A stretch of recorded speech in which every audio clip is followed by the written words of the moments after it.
హెబ్రీయులకు రాసిన పత్రిక 12వ అధ్యాయము 29వ వచనాన్ని చదువుకుందాం. Hebrews 12:29. हेब्रियों को लिखे सो पत्र 12 अध्याय 29वां वचन.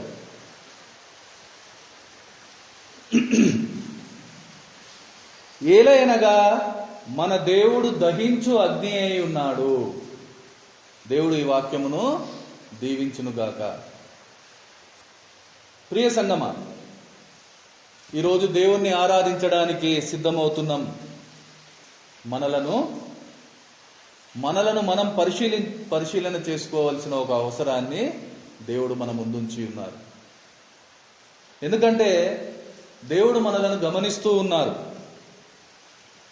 మనం ఇక్కడ చేరుకోవడంలో ఉన్న ఆ ఉద్దేశాన్ని ఆయన చూస్తూ ఉన్నారు. ఇక్కడ ఏదో యథాలాపంగా మనం చేరి ఉన్నామా, ఒక అలవాటుగా మనం చేరి ఉన్నామా, ఒక ఆచారంలా మనము ఆయన ముందు చేరి ఉన్నాము అని ఆయన గమనిస్తూ ఉన్నారు. లేదంటే నిజంగా ఆయనను ఆరాధించడానికి మనం ఇక్కడ కూడుకొని ఉన్నామా? దేవుని వాక్యం ఈరోజు మనతో మాట్లాడుతూ ఆయన తనను తాను ప్రత్యక్షపరచుకునే పనిని ఆయన చేసేవానిగా ఉన్నారు. మనలోని ప్రతి పాపాన్ని, దోషాన్ని బట్టి, మనలోని ప్రతి అపవిత్రతను బట్టి శిక్షించి కాల్చివేసే ఆ పరిశుద్ధ దేవుని తీర్పు అనే అగ్నిని ఒకవైపు, మనలోని పశ్చాత్తాపము, భయము, భక్తి, విధేయత, విశ్వాసములను బట్టి క్షమించి రక్షించే కృపా జ్వాలను మరొక వైపు గుర్తు చేస్తూ ఈరోజు వాక్యం మనల్ని హెచ్చరిస్తూ ఉంది. అలాగే వాక్యం మనల్ని జాగ్రత్త పరుస్తూ ఉంది. వాక్యధారి అయిన దేవుణ్ణి మన ముందు ప్రత్యక్షపరుస్తూ ఉంది. ఆ ప్రత్యక్షతే మనం చదివిన వాక్యంలో దేవుని రూపంగా మనకు కనబడుతూ ఉంది. మన దేవుడు దహించు అగ్ని అయి ఉన్నాడు.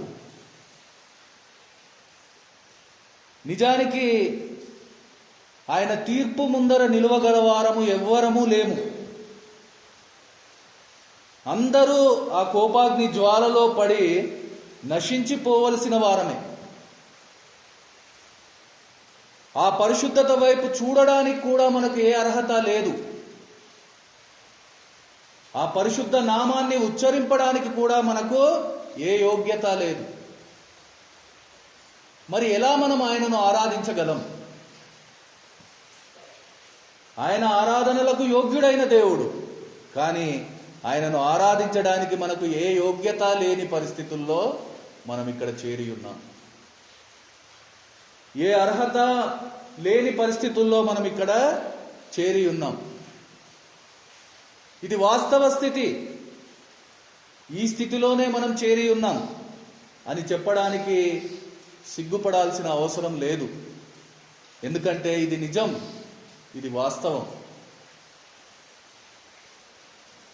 కానీ ఆయన కృప అలాంటి పరిస్థితుల్లో ఉన్న మనలను కూడా ఆయనను చూడడానికి, ఆ ప్రత్యక్షతను అనుభవించడానికి, ఆ అనుభవంతో ఆరాధించడానికి ఒక గొప్ప భాగ్యాన్ని ఈరోజు మనకు అనుగ్రహించి ఉన్నారు.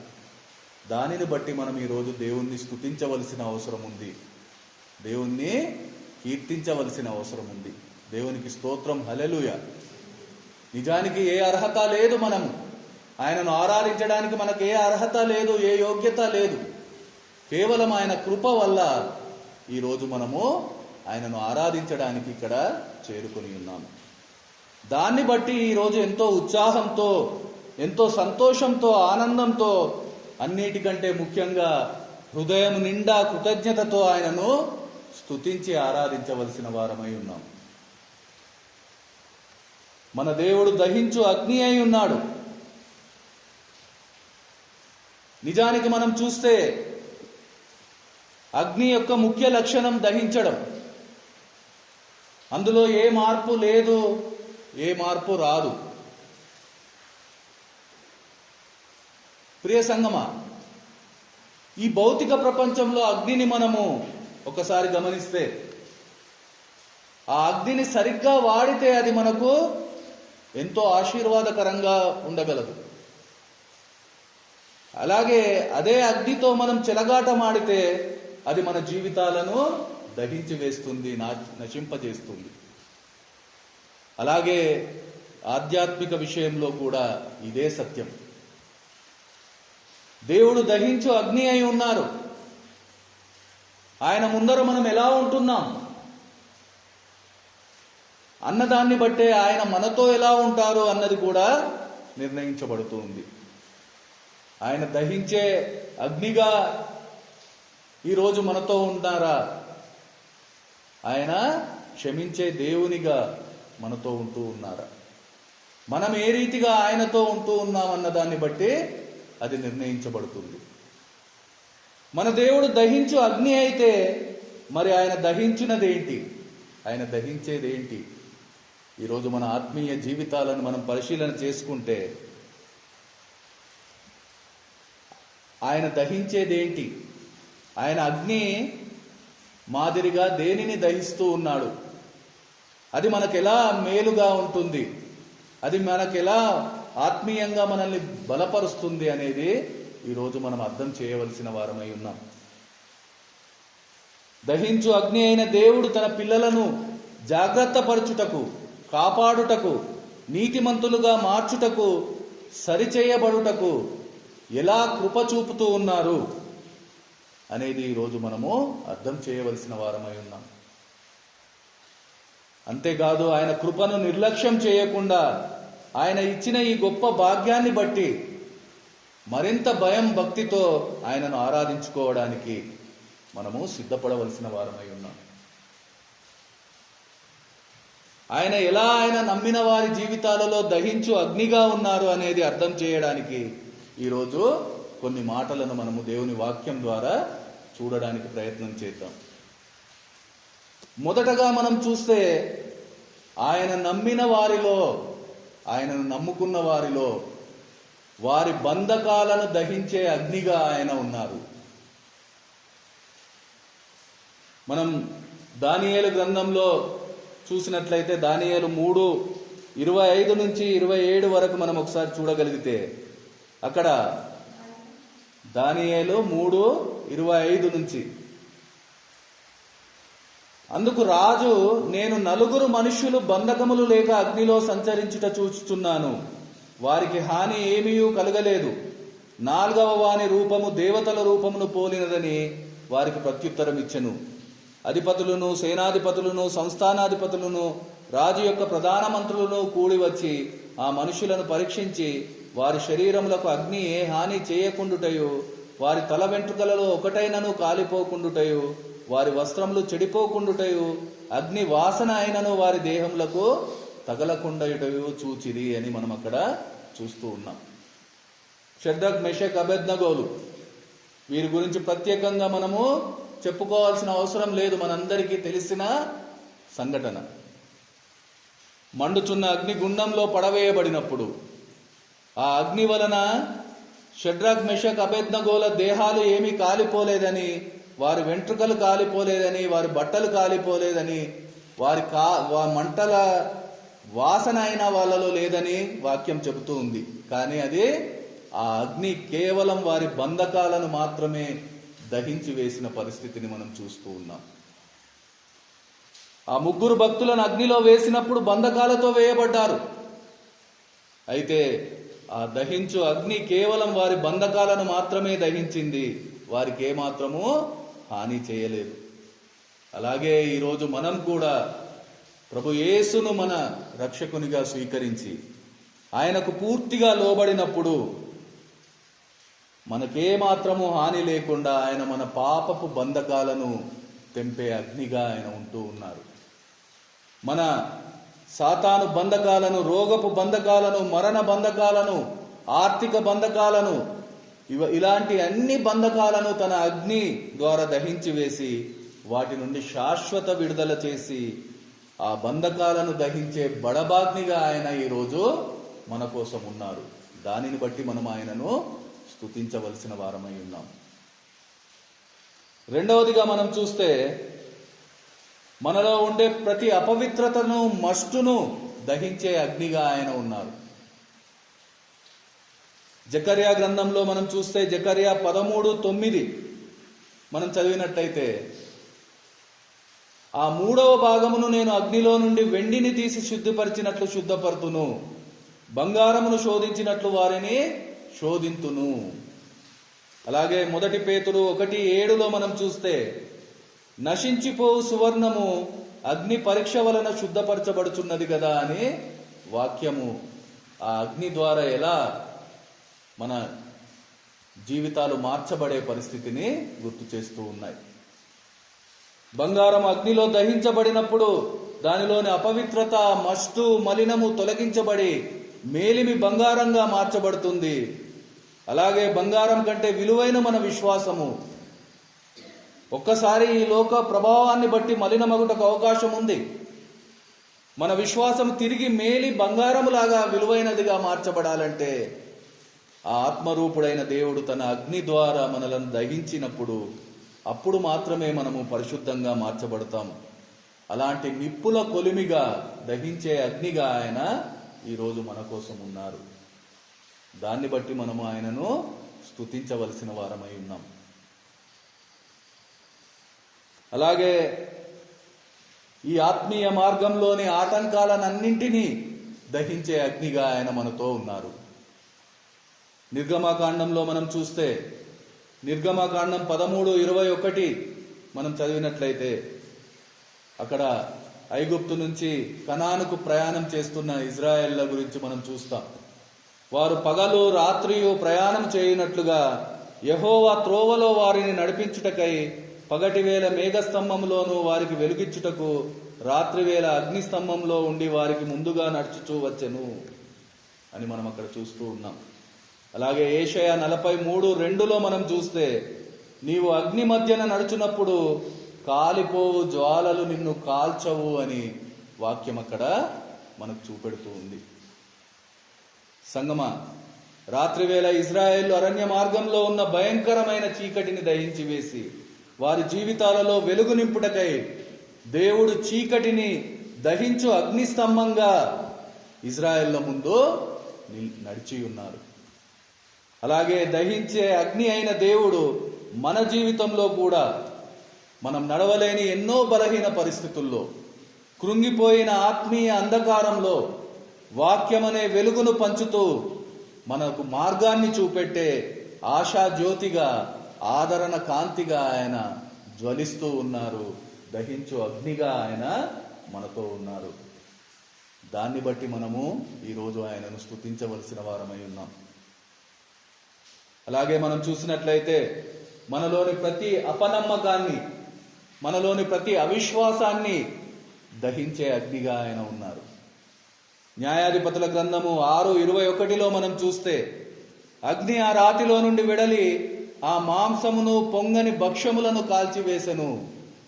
గిద్యోను సమయంలో జరిగిన సంఘటన దేవుడు మనకు గుర్తు చేస్తూ ఉన్నాడు.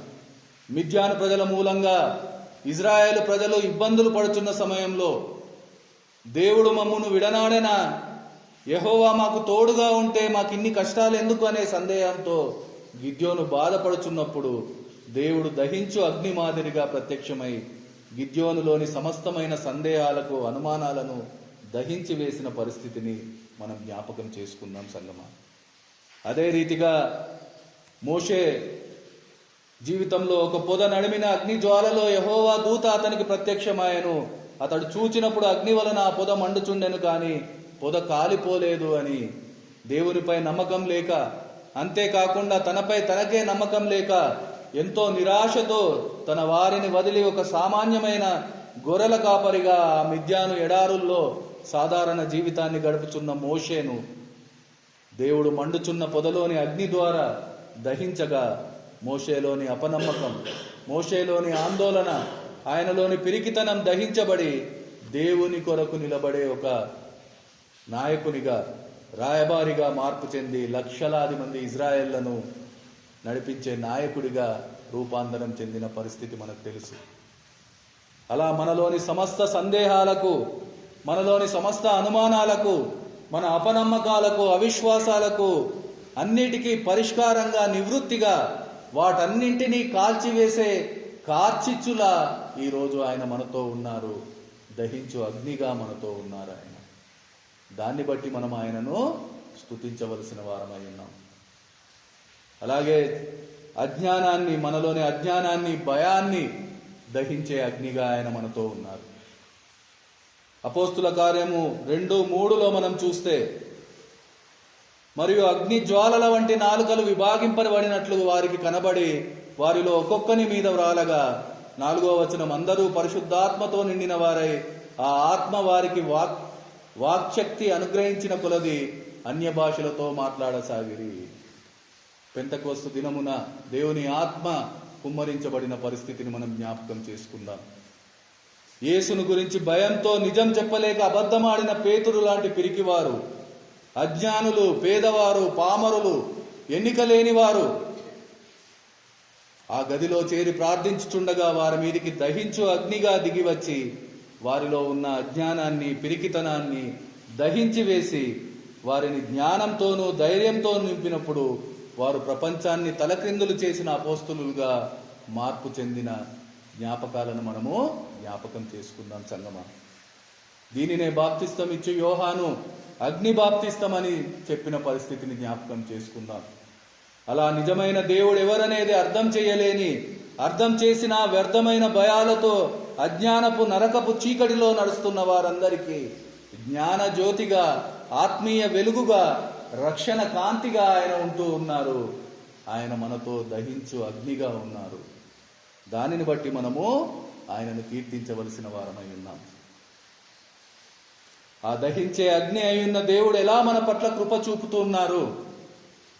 ఆ కృపను నిర్లక్ష్యం చేస్తున్న మనమందరము ఈరోజు ఆలోచన చేయవలసిన అవసరం ఉంది. ఒక మాటను మనం గుర్తు చేసుకుందాం.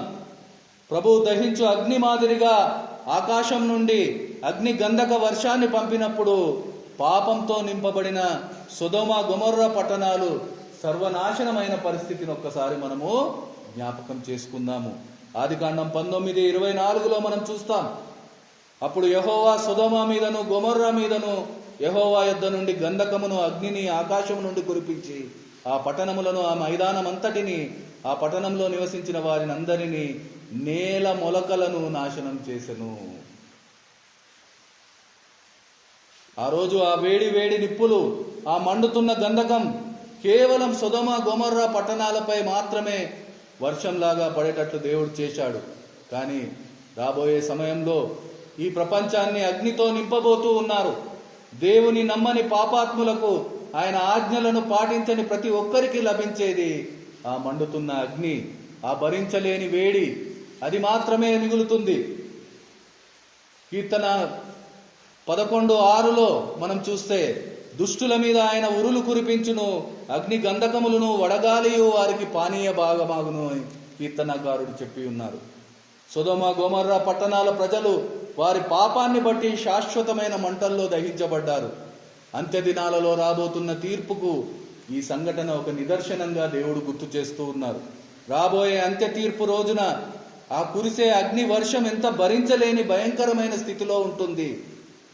దాని ముందు సొదొమ గొమొర్రాల మీద దేవుడిచ్చిన శిక్ష ఓర్వదగినదిగా ఉంటుందని ప్రభు యేసు స్వయంగా చెప్పి ఉన్నారు. మత్తయి సువార్త 10:15 మనం చూస్తే, విమర్శ దినమందు ఆ పట్టణపు గతి కంటే సొదొమ గొమొర్రా ప్రదేశముల గతి ఓర్వదగినదై ఉండునని నిశ్చయముగా మీతో చెప్పుచున్నానని ప్రభు యేసు మాటను కూడా మనం జ్ఞాపకం చేసుకోవాల్సిన అవసరం ఉంది సంగమా. ఈరోజు మనం ఎంత నిర్లక్ష్యం చేస్తూ ఉన్నాం, ఆ నిర్లక్ష్యానికి ఫలితంగా మనం ఏం అనుభవించబోతున్నాం ఒకసారి మనము జ్ఞాపకం చేసుకోవాల్సిన అవసరం ఉంది. ఒకసారి ఆలోచన చేద్దాం సంగమా. ఆయన దహించు అగ్ని అయి ఉన్నారు. ఆయనకు అనుకూలంగా ఉన్న జీవితాలకు ఆశీర్వాదకరంగా ఆయన ఉండడానికి ఇష్టపడుతూ ఉన్నారు. ఆయనకు అయాసకరంగా, ప్రతికూలంగా ఉన్న వారికి నిత్యాగ్ని దండనగా ఆయన ఉండేవానిగా ఉన్నారు. ఈరోజు నీవు నేను ఎలా ఉండడానికి ఇష్టపడుతూ ఉన్నాం, దానిని బట్టే ఆయన తీర్పు అనే అగ్ని మనలను కాల్చబోతుంది. ఆయన కృప అనే అగ్ని నిన్ను నన్ను ఈ లోకానికి వెలుగుగా మార్చబోతుంది. ఎలా ఉండడానికి మనం ఇష్టపడుతూ ఉన్నాం, ఎలా ఉండడానికి మన ప్రయత్నమై ఉంది. ఈరోజు మనం చేసే ఆలోచనలు, మనం చేసే ప్రయత్నాలు ఇవన్నీ ఎలా మనల్ని ఉంచబోతూ ఉన్నాయి? ఆయన తీర్పు అనే అగ్నిలో కాల్చబడడానిక, ఆయన కృప అనే అగ్ని ద్వారా ఈ లోకానికి వెలుగుగా మార్చబడడానిక? ఒక్కసారి మనము ఆలోచన చేయవలసిన అవసరం ఉంది సంగమా, అర్థం చేయవలసిన అవసరం ఉంది. ఈరోజు మనం చేయాల్సింది ఒకటే, ఆయనకు అనుకూలంగా మనం అడుగులు వేయవలసిన వారమై ఉన్నాం. ఆ దహించే అగ్నిని ఆశీర్వాదకరంగా మన జీవితంలో మార్చుకోవలసిన వారమై ఉన్నాం. ఈ లోకానికి ఆయనను చూపించే వెలుగుగా మార్చబడవలసిన వారమై ఉన్నాం. అదే ఈరోజు మనం చేసే ప్రార్థన, అదే మనం ఆయనకు చేసే ఆరాధన చేసుకుందాం.